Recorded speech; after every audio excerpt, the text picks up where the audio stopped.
안녕하십니까. 정서 표현을 위한 글쓰기 2차시 강의를 시작하도록 하겠습니다. 앞서서 서평에 대해서 두 번째까지 유의사항에 대해서 여러분이랑 같이 살펴보다가 강의가 끊겼고, 자, 연결해서 같이 살펴보도록 하겠습니다. 서평도 제가 말씀드린 것처럼 처음, 중간, 끝의 구성을 가집니다. 그래서 처음에는 책과 독자가 소통할 수 있는 거리를 제공하고요. 묵직하고 어려운 내용보다는 공감되고 쉬운 내용으로 시작을 합니다. 그래서 우리가 앞서 강의에서 서론 쓰기, 본론 쓰기, 결론 쓰기에서 서론과 결론 쓰기에 대해서 좀 집중적으로 배웠습니다. 그렇죠? 그래서 어떤 개인적인 경험으로 시작을 하거나 유명한 위인의 명언이라든지 속담이라든지 이런 것들로 시작하는 거, 아니면 누구나 알 수 있는 일반적인 내용, 대한민국은 학원공화국이다. 우리가 예로 본 멘트가 그런 것이었죠. 그래서 이런 것들로 조금 가볍게 시작하거나, 아니면은 좀 소통할 수 있는 거리들이 이런 거에 해당하고요. 아니면은 서론에서 조금 전문적인 내용이나 지식들을 다루고 있는 글이라고 하면은 앞으로 이 글이 어떤 연구 방법을 통해서 어떤 방식으로 써내려가질 거다. 어떤 방법으로 지금 우리가 궁금해하거나 문제되는 이러한 상황들을 해결해 나갈 것이다.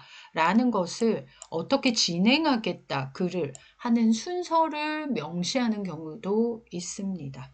어쨌든 처음부터 너무 어렵거나 너무 무거운 내용보다는 약간은 좀 가벼운 내용들로 이야기를 하시면 되겠고요. 그 다음에 중간 부분, 본론 부분에서는 책의 내용을 소개는 하되 줄거리 요약 절대로 하지 마십시오. 이 책의 내용 중에서 여러분이 강조하고 싶은 어떠한 한 부분만을 딱 끊어 오시고요.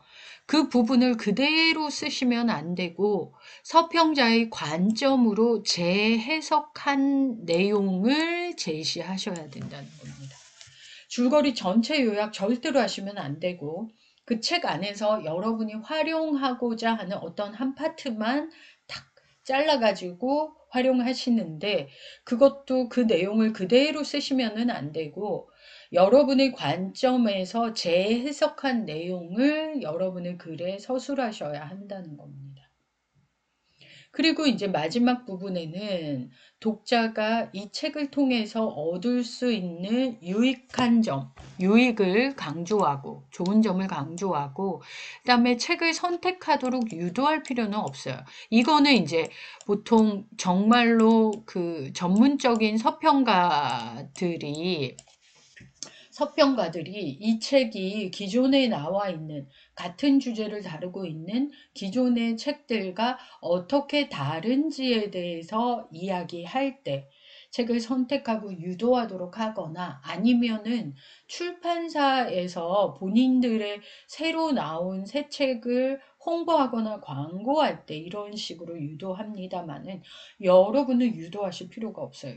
여러분은 출판사 직원도 아닐 뿐만 아니라 지금 여러분이 그 앞에서 제가 대강의 범위를 정해준 그 해당 책들을 읽으시고 그 책에서 혹시 몰랐던 어떠한 정보들을 학습하신 후에 그 정보들을 활용해서 여러분의 견해 위주로 글을 쓰는 것이기 때문에 책을 읽어보라고 유도할 필요는 없습니다. 여러분의 글 속에 이 책 좋아요, 읽어보세요와 같은 뉘앙스의 문장을 절대로 쓰지 마시기를 바라겠습니다. 되셨습니까? 자, 이제 서평 쓰기에서 유의해야 할 점. 첫 번째, 책을 읽으실 때 전체 구성과 내용을 정확하게 이해하셔야 합니다. 그 다음에 책에서 중요하지 않은 부분을 서평의 대상으로 삼거나 저자의 중심 논지를 서평자가 자기 마음대로 주관적으로 이해하지 않도록 조심해야 합니다. 그래서 책을 굉장히 꼼꼼하게 제대로 정독을 하셔야 합니다. 그 다음에 글 쓰는 그 책의 저자의 중심 생각을 이해하고 수용은 하되, 만약에 저자의 그러한 생각에 여러분이 동의를 하지 않거나 혹은 한 80% 동의하는데 20% 조금 의문이 있다 생각하시면은 저자의 생각에 질문을 던지고, 그 다음에 글쓴이인 서평자인 여러분의 의견을 반드시 같이 제시하셔야 합니다. 그 다음에 이제 이 서평을 받아보면 이거 굉장히 많이 실수하시는데요. 그 책 저자의 중심 생각과 사실 전달, 이런 것들을 서평을 쓰는 글쓴이의 평가가 명확하게 구분해서 써야 돼요. 그러니까 어떠한 책 속에 있는 문장들을 그대로 가지고 올 경우에는 여러분의 서평문을 읽으면서 이게 마치 여러분의 생각이나 여러분이 만들어낸 문장이라고 생각을 하는 경우가 있을 수 있다는 것이죠. 그렇게 해서는 안 된다는 거예요. 만약에 한 문장을 어떠한 책에서 그대로 따온다라고 하면 작은 따옴표로 따왔다는 표시를 확실히 해주거나, 그게 안 된다고 하더라도 여러분께서는 이게 책 저자의 생각인지 여러분의 견해인지가 확연히 구분되게끔 명시해 주셔야 된다는 겁니다. 그 다음에 이제 객관적인 가치를 평가하고, 그렇겠죠. 이 책의 가치를 평가하고, 그 다음에 이제 앞으로 이렇게 변할 것이라는 전망을 해야 합니다. 여러분의 경우에는 사실은 이 가치 평가는 크게 의미가 없어요. 우리는 제가 여러분에게 알려드린 그 책에서 여러분이 필요로 하는 배경 지식의 정보만을 가지고 와서 활용할 것이기 때문에, 그래서 전망을 가지고 훨씬 더 주제에 초점을 맞춰서 앞으로 어떻게 변할 것이라는 전망에 대해서 훨씬 더 많이 할애하셔서 정리하셔야 됩니다. 제가 여기 사실은 그 영화를 보고 쓰는 비평문과 그 다음에 책을 읽고 쓰는 서평문을 각각 하나씩 준비를 했어요. 하나씩 준비를 했는데, 지금 시간 관계상 두 개 다 하기에는 시간이 너무 부족한 관계로, 일단은 이렇게 하시죠. 제가 요 서평 부분은 뭐냐면은, 이 엄기호 선생의 단속사회라는 책이 있습니다. 이 책을 읽고 오마이뉴스에 그 대학원에 다니는 여학생으로 추정되는 어떤 학생이 그 오피니언 커너에 자기 글을 투고를 했습니다. 그래서 그거를 갖다가 오마이뉴스에서 실어줬어요. 그래서 그 내용을 제가 찾은 것인데, 제가 첨부 파일에 올려놓을 테니까 요 해당 부분, 이 친구가 여러분의 여러분 또래의 이 친구가 이 단속사회라는 책을 읽고 어떤 식으로 글을 진행하고 전개해 나가고 있는지를 여러분께서 한번 구경해 보시기를 바라겠습니다. 되셨어요. 한번 찬찬히 읽어보시고, 여기에서도 확인하실 수 있으시겠지만은 이 글의 그 어디에도 단속사회라는 이 책의 줄거리가 줄줄줄 나와 있지는 않아요. 그 단속사회라는 책에서 거론하고 있는 어떤 멘트나 그 책을 다 읽고 나서 이 글을 쓴 사람이 자신에게 가장 큰 영향을 미친 어떠한 부분에 대해서 이야기를 하고 있거든요. 그래서 여러분 또래의 이 친구가 어떤 식으로 글을 개진해 가고 있는지를 잘 살피셔가지고 여러분도 기말고사 글을 제대로 잘 쓰시기를 바라겠습니다. 되셨죠? 제가 원래대로라면 좀 다 짚어주려고 했는데 이게 10포인트로 2장이 넘는 분량이기도 하고요. 그 다음에 지금 시간 관계상 어렵기 때문에 여러분이 읽어보시는 걸로. 그래서 만약에 여러분이 이 서평을 제가 첨부해 놓은 서평을 읽었는데 조금 부족하다 생각하시면 각 신문사의 오피니언 코너에 가면 독자들이 기고하는 코너들이 있습니다. 그 코너에 가면 서평을 써서 기고하는 독자들이 꽤 많이 있어요.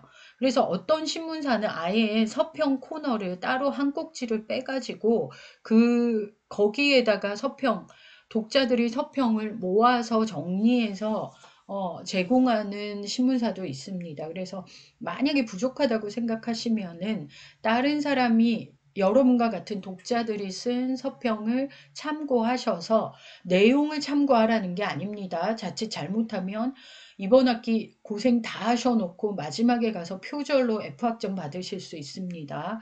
그래서 내용을 참고하라는 것이 아니라 여러분께서는 내용이 아니라 서평을 어떤 방식으로 이끌어 가는지 그 테크닉을 배우시라는 거예요. 어떤 식으로 글을 개진해 가고 어떤 식으로 글을 진행시키는지, 그래서 어떻게 마무리하고 어떻게 시작하는지 그런 것들을 구경하시라는 겁니다. 자, 되셨죠?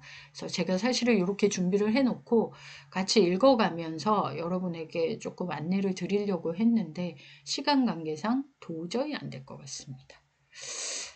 그 다음에 이거는 영화 4등이라는 인권 영화가 있어요. 4등이라는 인권 영화. 여러분도 EBS에서 제가 한번 해주는 거를 본 것 같아요. EBS 영화에서 수영을 굉장히 좋아하는 꼬맹이가 수영 선수가 되려고 하는데 그 국가대표 선수 출신 감독이 왔는데 너무 폭력적으로 애를 때리니까 애가 나중에 그렇게 좋아하던 수영을 그만두고 포기를 해버려요. 그러다가 이제 나중에 다시 또 수영이 너무 좋아져 가지고 돌아오고 뭐 안 때리고 할 수 있는 뭐 이런 것들, 그 다음에 그렇게 폭력을 휘두르는 감독에게 수영에 대한 열정을 이 꼬맹이가 보임으로써 좀 잔잔한 교훈이나 깨달음을 주는 뭐 이런 영화인데요. 한번 시간 나시면 한번 보시면 되는데 그 4등이라는 인권 영화를 보고 나서 비평문을 이 분이 쓰셨어요. 그래서 요 비평문도 같이 한번 어떤 식으로 글이 진행되고 어떻게 시작되는지에 대해서 여러분에게 소개하고 알려드리려고 했는데 이것도 시간 관계상 제가 첨부 파일에 붙여 놓겠습니다. 한번 구경해 보십시오. 자, 이제 매체에서의 글쓰기. 지금 워낙 여러분이 다양한 매체를 통해서 이제는 사실 그 종이에다가 글을 썼던 기억이 있기는 있습니까? 대부분 이제 매체를 활용한 글쓰기라든지 그게 아니면은 컴퓨터 워드 프로세서 작업이라든지 이렇게 하는 게 너무 일반적이잖아요. 그래서 이 매체에서의 글쓰기에 대해서 알아보고요. 굉장히 많은 매체에서의 글쓰기가 있습니다만은 그 중에서 여러분이 공통적으로 가장 많이 쓰는 이메일 쓰기에 대해서 살펴보도록 하겠습니다. 매체라는 것은 어떠한 특성이 있습니다. 여러분 지금 보고 있는 것처럼 누구나 쓸 수 있고, 그죠? 그 다음에 누구나 읽을 수 있고, 시간과 공간을 초월해서 누구나 접근할 수 있고, 그 다음에 글을 쓰는 즉시 전달되고, 읽는 글에 바로 답글이 달려서 반응 혹은 좋아요 뭐 이런 것들 클릭 해가지고는 바로 반응을 알 수 있고, 바로 반응을 또 내가 할 수도 있고, 다른 사람 글에. 그 다음에 쓰는 사람의 이름을 감출 수가 있어요. 익명이죠. 그 다음에 개방된 글은 읽는 이가 누구인지도 전혀 모른 채 그냥 완전히 오픈해 버리는 거. 그 다음에 읽은 글에 대해서 이름을 감추고 내가 그 글에 좋아요나 싫어요나 아니면은 뭐 짧은 댓글이나 뭐 이런 것들을 달 수 있는 익명성이 보장된다는 것이 매체의 특성이라고 하겠습니다. 근데 이제 이러한 특성을 가지고 있는 매체에서의 글쓰기도 여러분이 실제로 종이에서 쓰는, 실제 공간에서 쓰는 글쓰기만큼 중요해지고 있는 상황입니다. 앞으로 더더더더 중요해질 거라고 생각을 합니다. 그래서 매체에서 효율적이고도 올바른 글쓰기를 하기 위해서 어떻게 해야 하는지에 대해서 같이 한번 살펴보도록 하겠습니다. 자, 먼저 여러분 자체가 저보다도 훨씬 소셜 네트워크 상에서 소통하는 것에 대해서 전혀 거리낌이 없지 않습니까? 근데 사실 저 같은 경우만 하더라도 저는 페이스북 안 하거든요.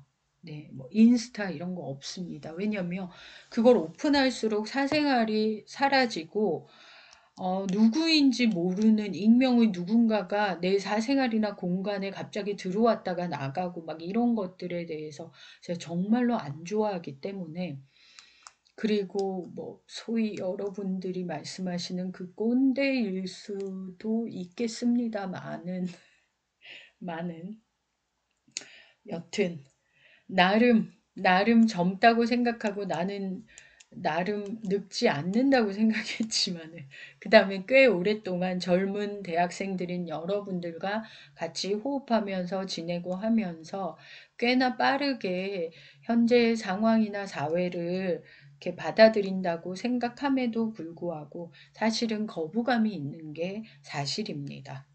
그쵸? 그러니까 옛날 사람인 거죠. 한마디로 옛날 사람.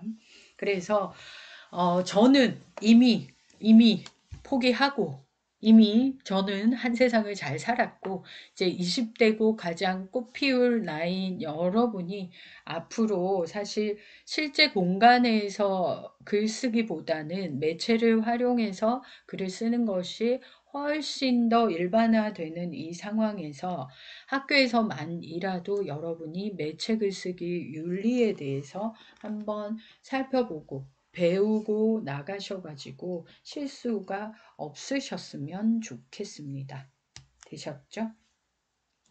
자, 보세요. 가상 공간에서의 소통은 얼굴을 서로 맞대고 있지는 않지만은, 그래도 가상 공간의 소통 또한 인격체와 인격체 사이의 상호작용이라고 할 수 있습니다. 따라서 실제 공간과 마찬가지로 소통의 주체끼리 서로 존중하고 존중받아야 할 필요가 있습니다. 비록 이 매체라는 것 자체가 익명성이 보장되는 공간이지만은 실제 공간에서의 소통과 같이 서로를 존중한다면은 사실 지금 현재 인터넷상에서 일어나고 있는 많은 문제들이 법이나 규제나 이런 거 없이 단번에 해결될 수가 있습니다. 그 다음에 이제 글을 쓰는 여러분 자신에 대한 경계 또한 잊지 말아야 합니다. 매체 공간이 개방적이고, 그 다음에 빠르게 답을 주고, 빠르게 보내고, 빠르게 답이 오는 신속성이 있는 공간이기 때문에 매체에 쓴 글을 쓴 여러분의 의도와는 다르게 악용이 되거나 아니면 스스로 다른 사람에게 피해를 입힐 수도 있습니다. 여러분이 글을 쓸 때는 그런 생각을 전혀 못했는데 여러분의 글 때문에 상처받는 사람이 있을 수 있다는 거예요. 그래서 모욕이나 근거 없는 비방, 그 다음에 출처를 밝히지 않고 인용하는 것과 같은 범죄 행위이지요. 범죄 행위. 그래서 그러한 행동들을 하셔서는 안 된다는 것입니다. 그래서 이러한 문제들이 가상 공간에서의 문제가 실제 공간에서도 영향을 미칠 수 있기 때문에 여러분 스스로가 매체 글을 쓰실 때 경각심을 가지고 글을 쓰는 여러분 자신에 대해서 경계해보고 계속해서 한 번 더 생각을 해보시고 나서 글을 게재하셔야 된다는 겁니다. 최근에도 서울여대 학생인 것 같던데, 그러니까 조금 죽고 싶다는 식의 본인의 감정을 토로하는 글을 올렸는데, 거기에 뭐라더라, 에타, 에브리타임, 익명을 보장받았다는 이유로 이 친구를 계속 쫓아다니면서 죽어버리라고 이야기를 해서 결과적으로 이제 이 친구가 원래 우울감이 있었겠죠, 아마도. 그래서 자살을 해버리고 이 친구가 생을 마감하고 나서 뒷정리하는 과정에서 이제 아버지가 이 친구의 핸드폰에서, 어머니가 하여튼 이 친구의 핸드폰에서 이러한 기록들을 발견하면서 어, 이게 자살인지 타살인지 이상한 상황이 연출되는 기사들을 읽어보셨을 거예요. 그렇죠? 그래서 익명성이 보장된다고 해서 상대방이 지금 우리 각자 말할 수 없는 각자의 사연들이 다 있어요. 그냥 대외적으로 그 가면을 쓰고 그냥 웃으면서 좋은 게 좋은 거라고 사회생활을 하고 사람들과 어울리면서 살지만 우리 스스로 사실 모두 아픔이나 상처들이 있어요. 그리고 그 상처를 보듬으면서 어떻게든 이겨내려고 어떻게든 잊으려고 하면서 지내고 있는데, 그러니까 굳이 다른 사람의 인생을 응원하고 긍정적인 영향을 주는 사람이 되는 게 좋지 않습니까? 남을 자살에 이르게 하고 괴롭게 만들고 힘들게 만들고 그렇게까지 하면서 경쟁에서 이겨야 되고 이렇게까지 할 필요는 없다고 생각합니다. 그렇게 막 악착같이 타인에게 피해를 끼치면서까지 악착같이 살아남을 만큼 인생에서 1등을 하고 경쟁에서 이기는 게 그렇게 큰 의미가 있지 않아요. 특히 지나고 제 나이쯤 되고 나면은 굳이 뭐 이런 생각이 들고 아우 그냥 뭐 어떻게 하는지도 알겠어. 방법도 알겠고. 그렇지만은 그냥 하지 않아요. 왜냐면 굳이 뭐 이런 생각이 드는 것이죠. 그리고 이제 즐겁고 내가 기쁘고 내가 행복한 순간을 경험할 수 있는 일들을 하고 싶지. 지금 참아서 지금 타인을 헐뜯고 힘들게 만들고 괴롭혀가지고 내가 이기고 지금 미래의 행복을 위해 지금을 참아내고 이거는 진짜 바보 같고 어리석은 짓이에요. 그렇게 까지 할 만큼 그 1등을 하거나 경쟁에서 이기는 게 인생에서 그렇게 중요한 일이 아니라는 것을 말씀을 드리겠습니다. 그리고 아시다시피 행복은 그렇게 결과 나중에 더 행복하기 위해 지금 참는데 이렇게 하시면 안 돼요. 지금 행복해야 돼요. 지금. 그래서 행복은 어떠한 결과물이 아니라 순간이에요. 순간. 그래서 얼마나 많은 횟수 동안 행복감을 느꼈느냐가 사실은 그게 행복한 사람인 거예요. 그래서 여러 차례 행복감을 느끼기 위해서 순간순간 매일매일 사소한 것에서도 행복한 느낌과 감사하는 마음을 가지는 게 훨씬 더 중요합니다. 제 꼰대 짓을 그만하고 다시 돌아와서 죄송해요. 범법행위, 타인의 글을 도용하거나 특히나 이거를 또한 좀 악용하는 경우가 있어요. 여러분이 어떤 블로그에서 마음에 드는 글을 허락도 없이 드르르 긁어왔어요. 그래서 여러분의 블로그에 갖다 옮겼는데 갑자기 연락이 오죠. 당신 내 글 가져간 거 알아? 라고 하면서 200만 원 주면 합의해주고 아니면은 고소할 테야. 와 같은 이런 식으로 변호사 한 명이 어떤 유명 블로그와 계약을 체결을 해가지고 글을 퍼갈 수 있도록 만들어 놓고 물론 그래도 퍼가서는 안 되지만 혹은 출처를 반드시 밝혔어야 되지만 어쨌든 퍼가도록 허용해 놓고는 시간이 조금 지난 후에 이제 그 퍼갔던 사람들을 일일이 찾아다니면서 고소고발을 남발하는 사건들이 종종 있어요. 그렇기 때문에 아예 남의 글, 남의 물건들에 대해서는 남의 소유에 대해서는 아예 손을 대지 않고 써야 하거나 너무 좋다라고 하면 정중하게 부탁을 하고 출처를 밝히시는 게 가장 좋습니다. 절대로 도용하지 마세요. 지금 만약에 아무 일 없이 넘어갔다고 하더라도 여러분의 인생에서 이것 때문에 반드시 한 번은 넘어지게 되어 있습니다. 아시겠죠? 그 다음에 이제 타인을 모독하거나 타인의 권리를 침해해서는 안 된다는 것입니다. 그래서 많은 사람들이 다양한 의견을 순식간에 모으는 데에 매체가 굉장히 큰 힘을 발휘해요. 대표적인 게 그 위키피디아 같은 매체를 활용해서 많은 사람들이 지혜를 모아나가는 집단 지성이 발현되는 사례를 살펴보면 매체는 사실 앞으로 필수 불가결한 어떠한 존재인 것은 분명합니다. 그렇기 때문에 안 쓸 수는 없단 말이에요.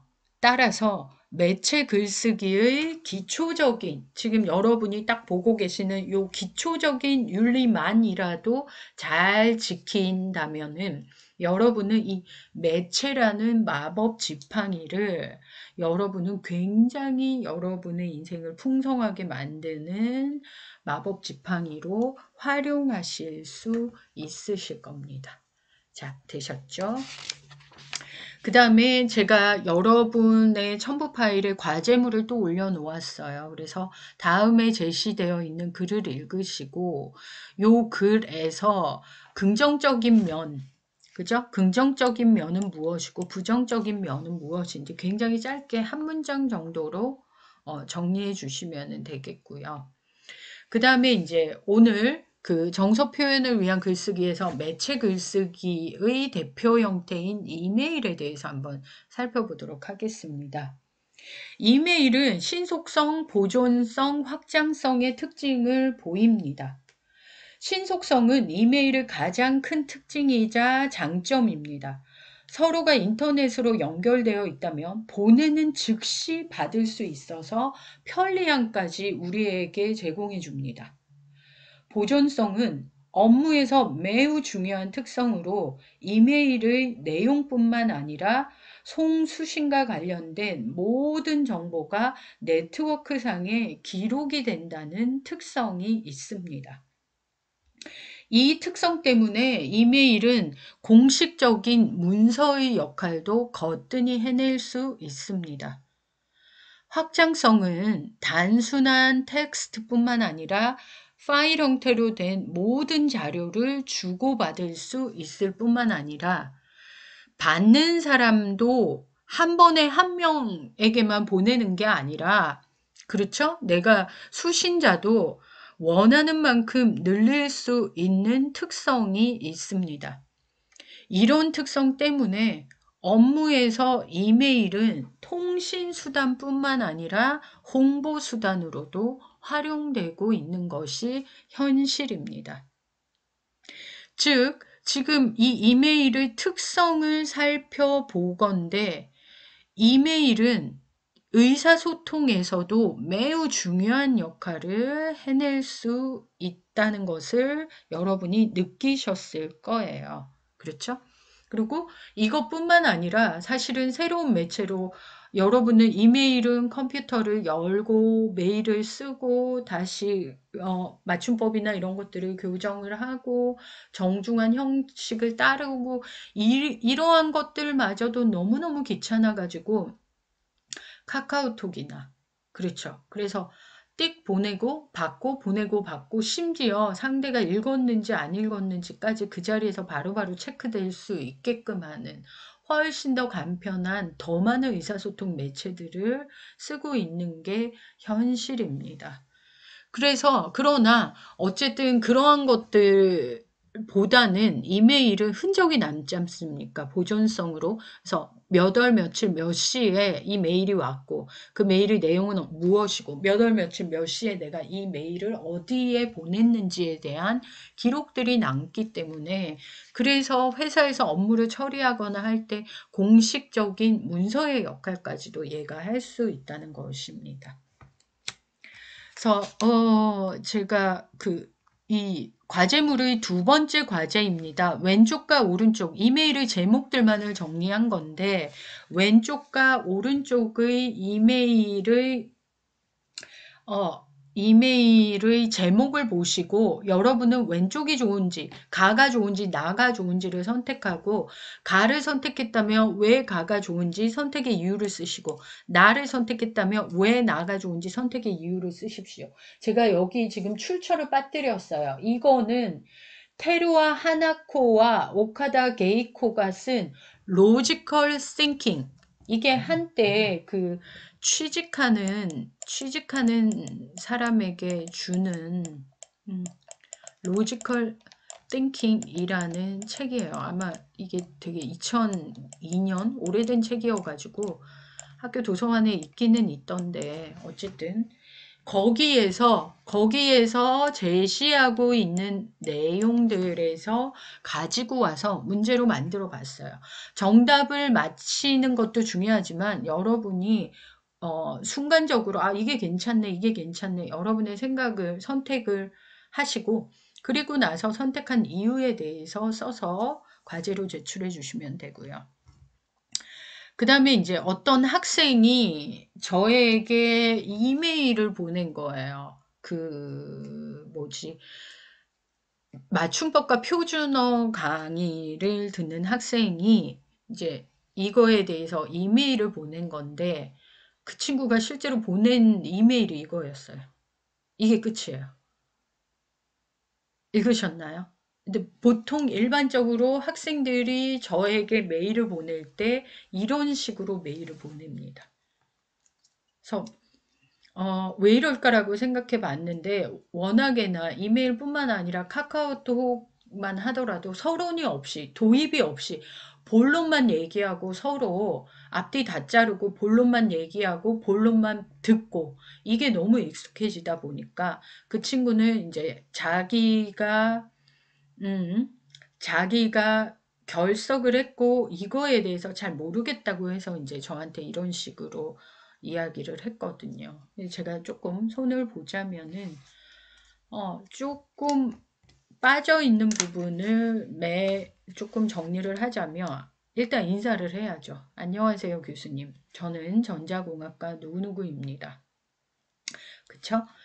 지난주 예비군 훈련 때문에 왜 빠졌는지 저한테 설명을 했어야 되죠. 그죠? 수업에 빠지게 되어 글을 올리게 되었습니다. 이 메일을 쓴 이 글의 목적이 되겠죠. 이 메일을 쓴 이유이자 이 글의 목적이 되겠죠.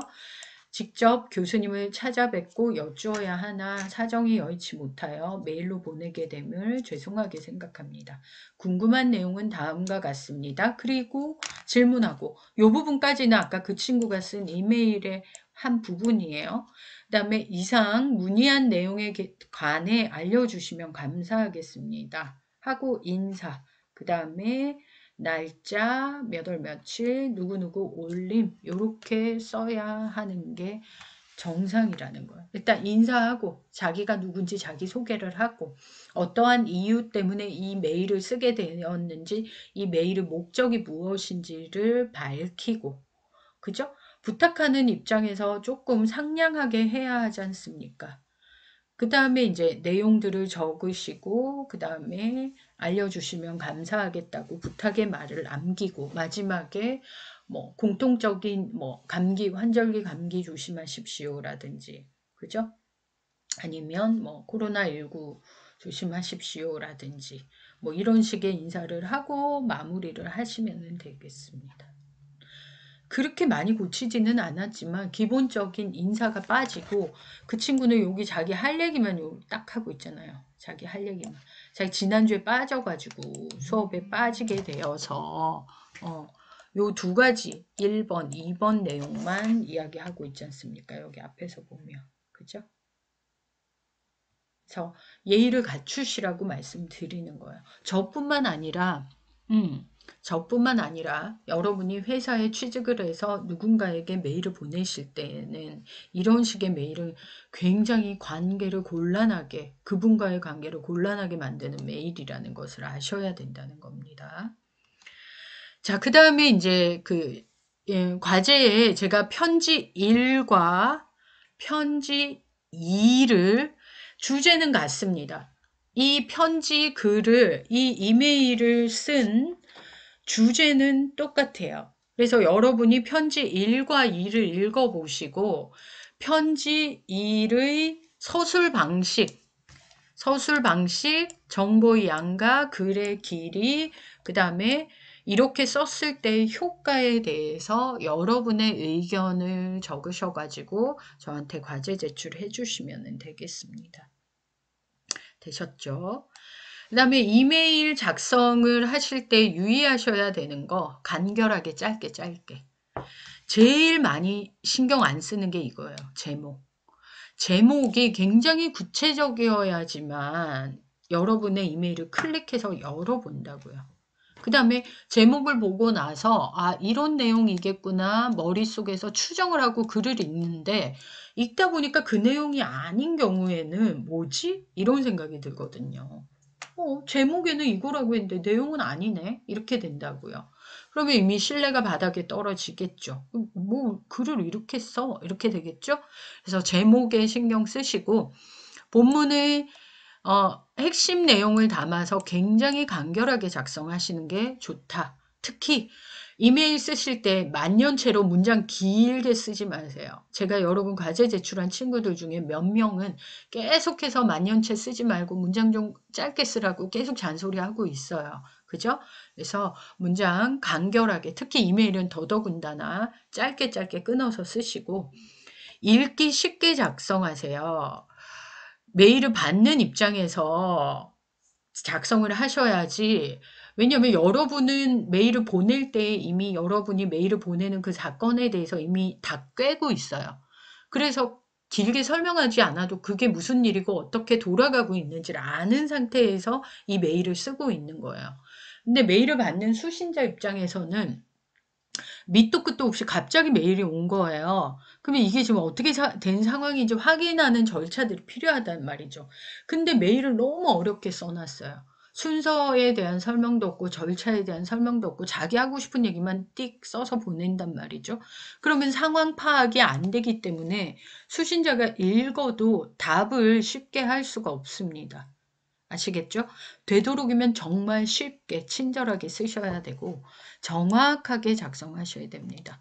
특히 이거 회사 취직하시면 굉장히 중요하죠. 날짜, 시간, 요일, 그죠? 업무상에 오해가 없도록 정확한 내용을 올바른 표현으로 작성하셔야 된다는 것입니다. 되셨죠?